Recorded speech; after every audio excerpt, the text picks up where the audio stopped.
Kasus pembunuhan Vina di Cirebon 8 tahun lalu 2016. Dari 11 pelaku, 8 telah divonis pengadilan dan 3 menghilang atau DPO.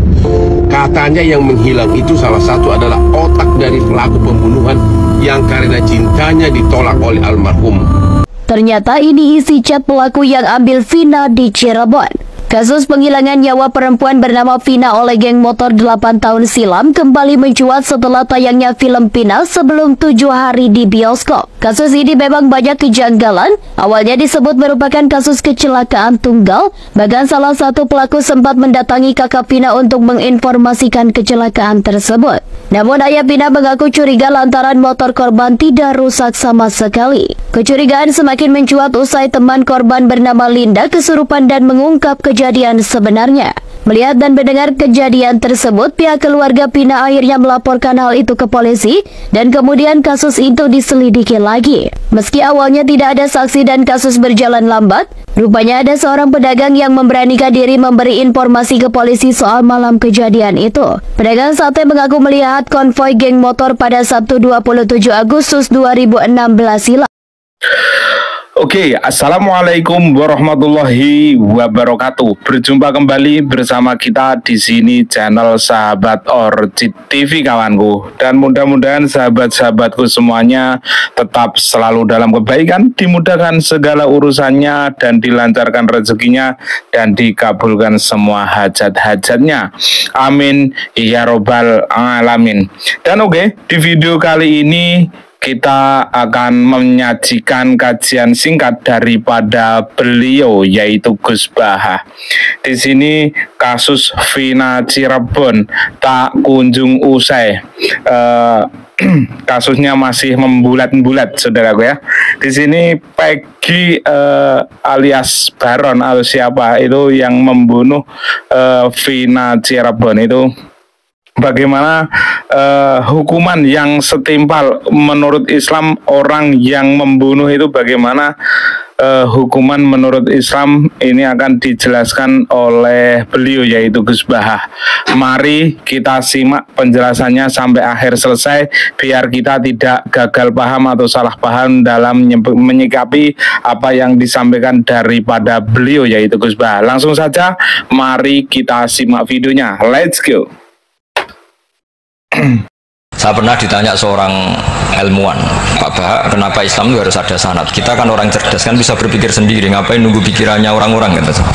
Saya bilang agama itu agamanya Allah dan Rasul. Kalau pikiran kamu namanya agama kamu, bukan pikiran agama, kata saya. Kalau kamu punya pikiran, yang namanya pikiran kamu, tidak agama. Kalau agama itu harus bersanad. Jadi pikirannya Mbak Hashim sama dengan pikirannya Mbak Mahfud pikirannya sama dengan Said Abi Bakar Sato sama dengan Sayyid Zaini Dahlan dan seterusnya sampai logika itu sampai Rasulullah Shallallahu Alaihi Wasallam. Saya beri sekian contoh. Pikiran yang kita ciptakan bisa salah, misalnya begini. Dulu misalnya Nabi pernah bersabda, al-qatil wal maqtul finnar, pembunuh yang dibunuh sama-sama neraka.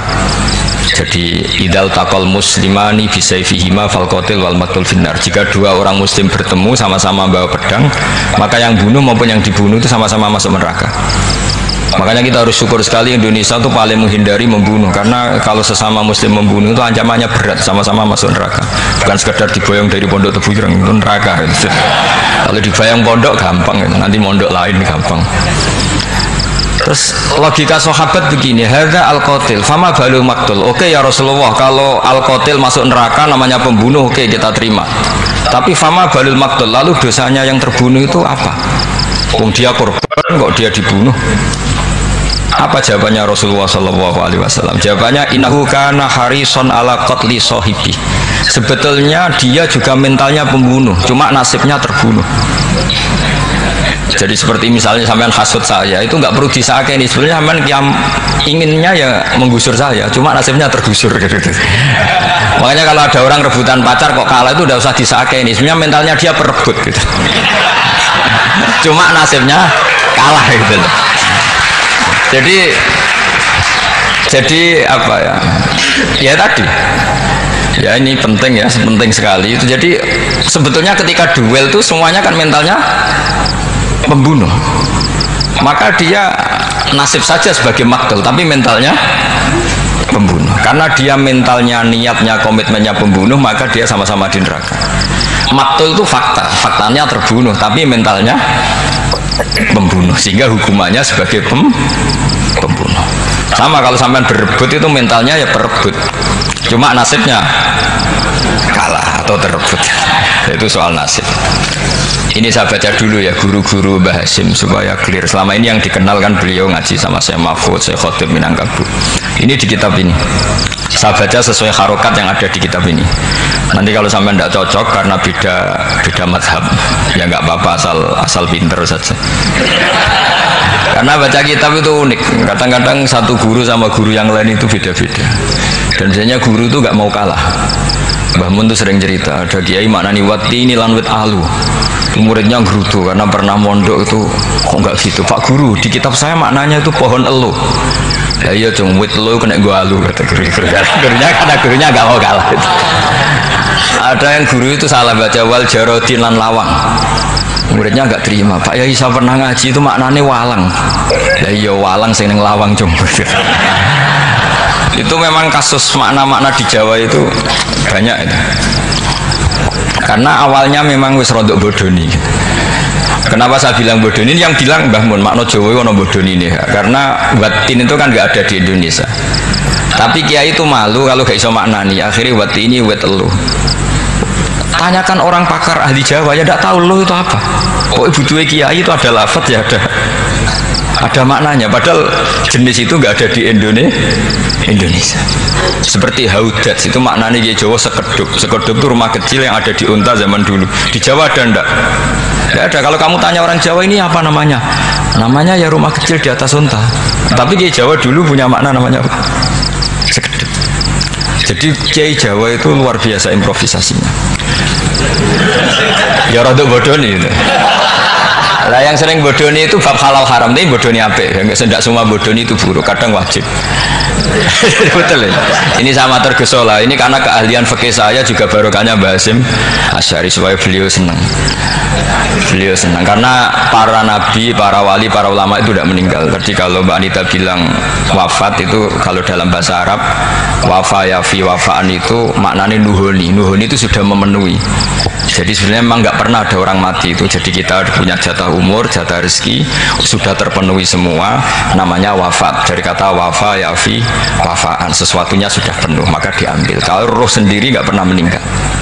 Ya roh sendiri kalau Anita bilang kita memperingati kehidupan Gus Dur ya memang hidup karena tadi nggak ada siapapun bilang orang itu mati. Orang mati itu adalah jasad, rohnya diambil dari jasad. Roh sendiri ini nggak pernah berstatus mati karena makanya orang Jawa semua sepakat wong mati ku piye sing nyawane dijabut, jasadnya mati, nyawanya diambil. Kemudian nyawa ini yang mengalami dapat nikmat maupun dapat azab.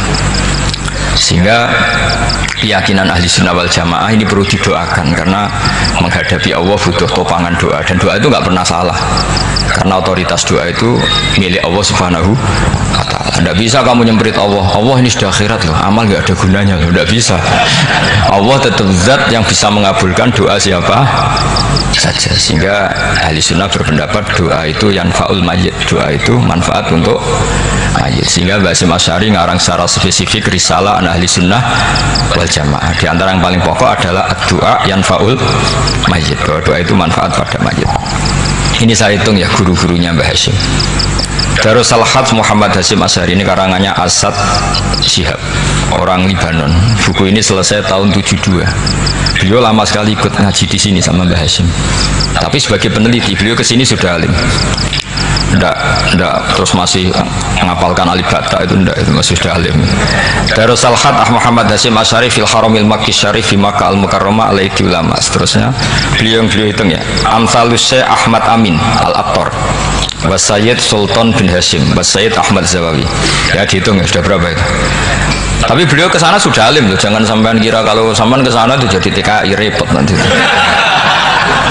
Itu kata Mbah Mun kalau ada orang mau mondok Mekah, apa mondok Mekah wis alim dereng. Kersane pinter bahasa Arab, bakul es nang Arab pinter bahasa Arab. Jadi kalau beliau kalau sama orang belum alim mondok di Mekah itu agak duka. Ya, Syekh Ahmad Amin Al-Attar, wa Sayyid Sultan bin Hasim, wa Sayyid Ahmad Zawawi, wa Syekh Ibrahim Arab, wa Sayyid Ahmad bin Hasan Al-Attar, wa Syekh Said Al-Yamani. Ini yang gurunya Mbah Zubair juga guru-gurunya keluarga sarang, wa Sayyid Husain Al-Habsyi. Ini. Oke saudaraku, jangan cuma berhenti di sini karena ngaji gue sangat penting sekali. Maka dari itu mari kita rampungkan kajiannya sampai akhir selesai. Mari kita lanjutkan videonya. Let's go. Mbah-mbahnya keluarga Habib Anis Solo.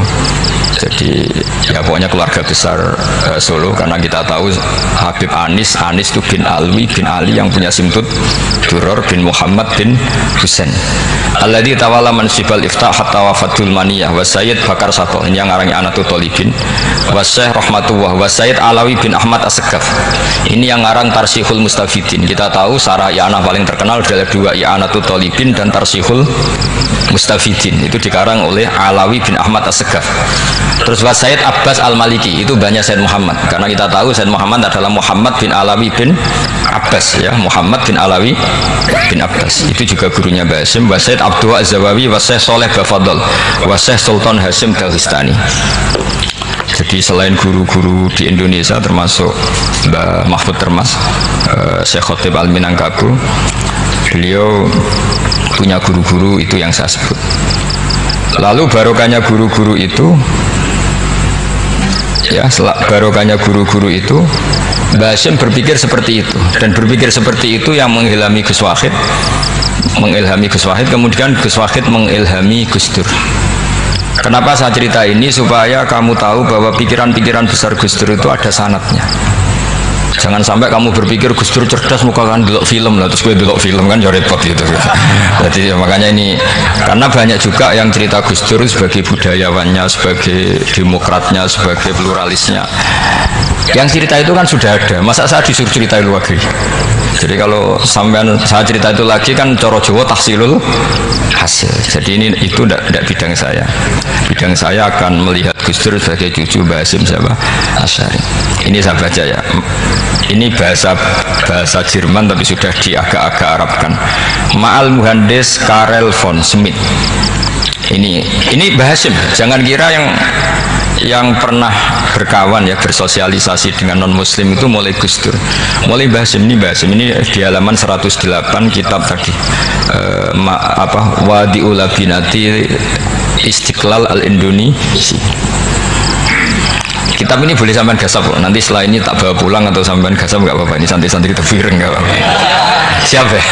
Ya nanti bisa dibajak. Lakotkan seterusnya hakon ziaratil alam Muhammad Hasyim makana dalika fi yaumini 7 Juli tahun 1936 fi maqorihi Tebu Ireng haitsu taqaltu indahu bil muhandis Karel von Schmidt wa kanatil fursa saikhal tahadus ma'ahu tawilan. Terus setelah itu ini ceritanya muallif menangi Mbah Hasim diskusi sama orang orientalis. Ini kata muallif, wa hadhil uqdatu takunu aqidatan wa hiya uqdatul mustasyrikin fa kullu shay'in ya'ti minal ghurbiyin wal irobiyyin wa Eropa ya'tabirunahu dasisah. Jadi zaman itu Mbah Hasim tuh sering punya tamu dari Eropa, dari barat, dari macam-macam. Sumasta trodal muhandis fa terus seterusnya sampai.